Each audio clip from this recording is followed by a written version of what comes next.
All right, just picked this up from Amazon, paid 72 bucks, I think, shipped.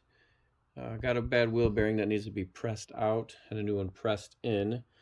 As you know, you can take that to the store, take that to the mechanic, and they can do it for you, but they do charge quite a bit when you can buy the bearing for just 40 bucks and do it yourself.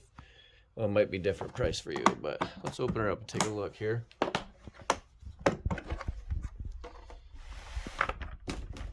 So here we go. Pretty heavy duty rings.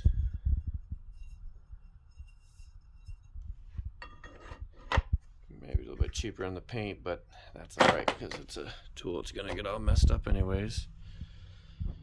Let's see how good these threads are on this.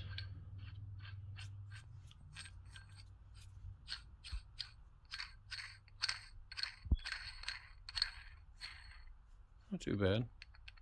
A little sloppy, but that's alright.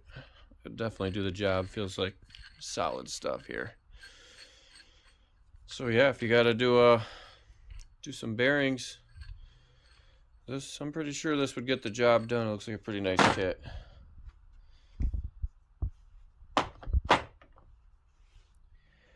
Stay tuned to the second video. We'll put her to the test and see how she works.